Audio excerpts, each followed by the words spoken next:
জনগণের কাজ করবার জন্য আমাকে এই স্থানে নির্ধারণ করেছেন এবং সর্বপ্রথমে আমি আমাদের বাংলাদেশের ইতিহাসের যুগান্তকারী প্রধানমন্ত্রী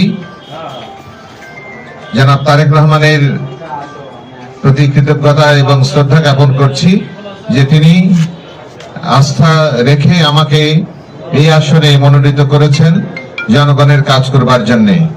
আপনারা জানেন যে শহীদ জিয়ার রাজনীতি হচ্ছে জনগণের জন্য, উন্নয়নের জন্য এবং উৎপাদনের জন্য, মানুষের কল্যাণের জন্য, এবং বিএনপি সেই রাজনীতি ধারণ করে এবং সেই ধারাবাহিকতা আমাদের প্রিয় নেতৃত্ব নিরাপদ বাংলাদেশ গড়বার প্রত্যয় জনাব তারেক রহমান ব্যক্ত করেছেন।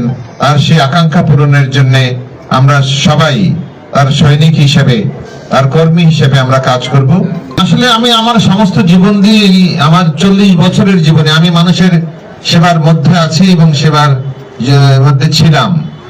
এটাও, এই কাজটিও একটা সেবা এবং এই পথটি জনগণের জন্য কাজ করবার জন্য, জনগণের সেবা করবার জন্য, জনগণের কল্যাণ করবার জন্য, এলাকার মানুষের উন্নয়ন করবার জন্য আল্লাহ তাআলা সেই সুযোগটি দিয়েছেন।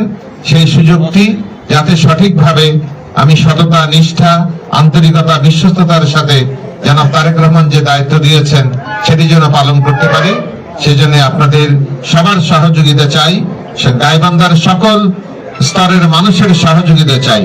আমি জেলা পরিষদ সম্পর্কে দূর থেকে জানি, তবে জেলা পরিষদের মানুষের কল্যাণের জন্য অনেক কিছু করার আছে এবং আপনাদের মানুষের সহযোগিতা ছাড়া, জনগণের অংশগ্রহণ ছাড়া এই কাজগুলো করা কষ্টকর হবে।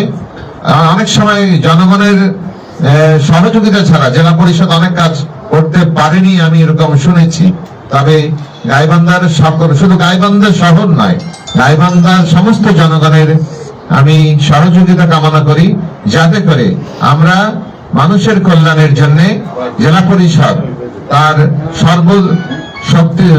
সর্ব উদ্যোগ দিয়ে এই সহায়তাটা করতে পারে এবং তাদের কাজকর্মে সফল হতে পারে।